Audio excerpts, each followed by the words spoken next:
So I was making a couple videos earlier and I was talking about family dysfunction and family chaos and, people from certain situations. And a question has come to my mind for people to think about um, in terms of judgment and who's kind and who's not, who's being empathic and who's not. And you never know. I want to call it to people's awareness. A lot of times, when people are struggling with addiction and homelessness and really in a struggling place and we really feel for them, a lot of times, you know what? They have family at home that are praying for them every night. They often, not always, there's always exceptions, but they have mothers at home who are crying themselves to sleep. Fathers, they have people that have visited them in hospitals. They have family members who have gotten sick, had heart attacks from the stress. They have fiancés, girlfriends, boyfriends, husbands, wives that have worried themselves to death endlessly. They have people that for years have loved them and counseled with them and fed them and been through all hell with them.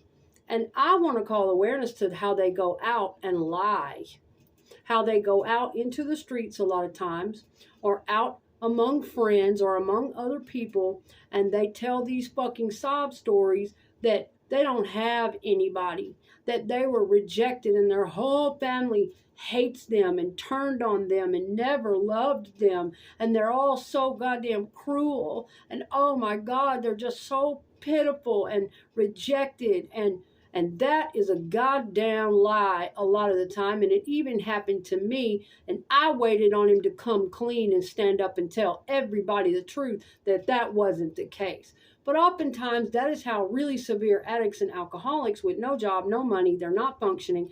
That is how they get by in the streets.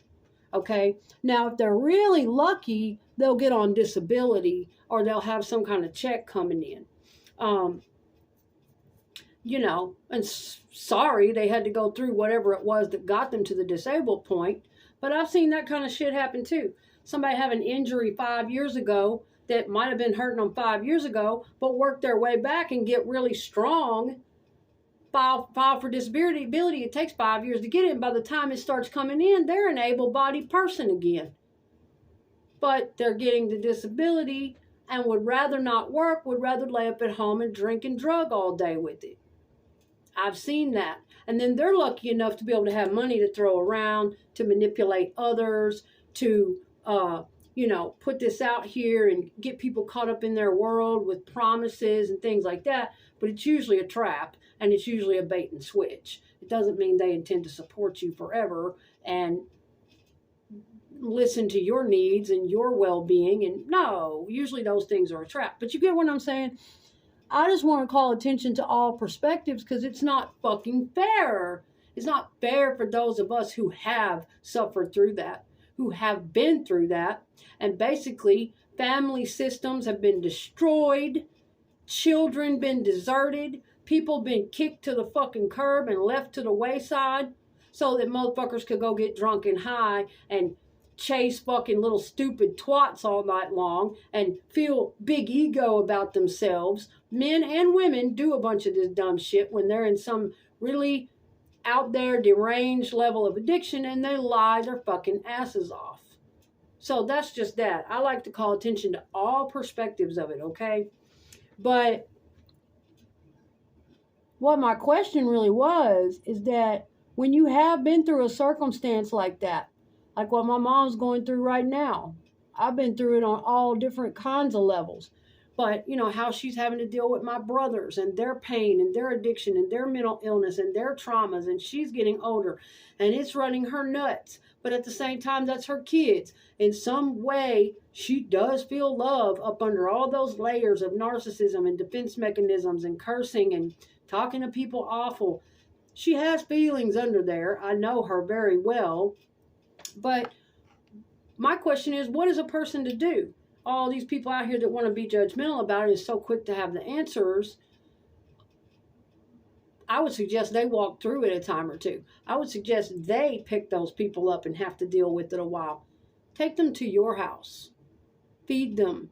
Clothe them. Sit with them in their darkness, their medical issues, their all of that shit. Do that for a long period of time and then answer me.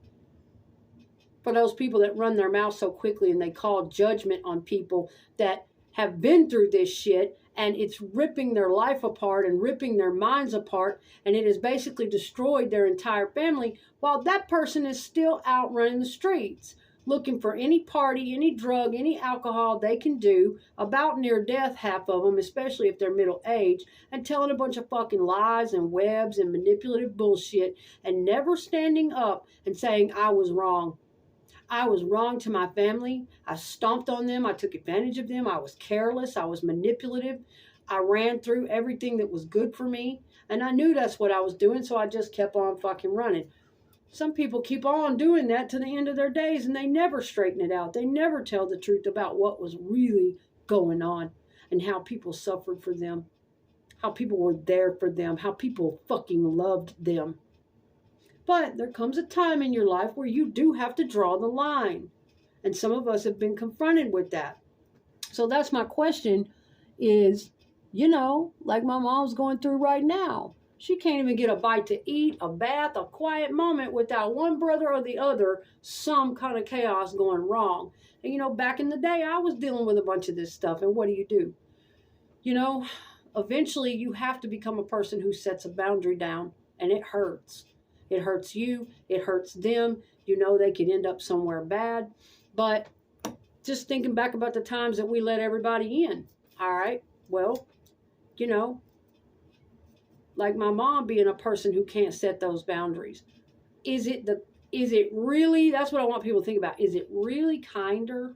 Are you really the nicer person? Are you the kinder person, the more empathic, compassionate heart? Well, my family members back, this is the 20th time this week, I'm going to give them a blanket and let them sleep in the floor here and let them on in. I've told them repeatedly, I've done this for them repeatedly, and they've upset up the whole house every day, every time. They've thrown everybody off plan, off guard. We've missed work. They get in here and they start spiraling out. They start getting chaotic and crazy. I've told them how it affects us. I'm going to go ahead and let them in, though. It's cold, and here's a blanket, and here we go. But yet, everybody in the fucking house, it goes from there. Everybody's kept up all night. Everybody's terrified. Nobody can think about work tomorrow. It bleeds into the next day, what they need to do and what they want, and fit throwing, and I need my alcohol, I need my drugs, and give me some money. And it's not a point where we can be family when it's like that. And a lot of these elderly parents and grandparents don't understand that. I've been in both positions. I've been the one to hand motherfuckers blankets and take them in repeatedly. And I've also been the one to have my fucking house destroyed, my fucking bank account drained, my fucking brain driven insane, job loss. I've been the one that was kept up all night. And I've also been the one to put my fucking foot down and leave them out in the cold before. You chose this. Get out there. You're not coming in here to destroy me and the rest of the people here, whoever's trying to sleep. No, we're not getting up at 2 o'clock in the morning. No, we don't live the same lifestyle as you. This is what you're choosing. I've lived and done and seen and been through all those experiences. But I want other people to think about your judgment and your assumption and put yourself in those shoes. And you tell me what you think might be kinder or more compassionate. It's not always what you think. Sometimes it is kinder and more compassionate for you to just go ahead and put an end to it and protect the rest of the family members that are trying to sleep, that are trying to hold on to their sanity, that are trying to go to work every day. I wish my mother had been like that.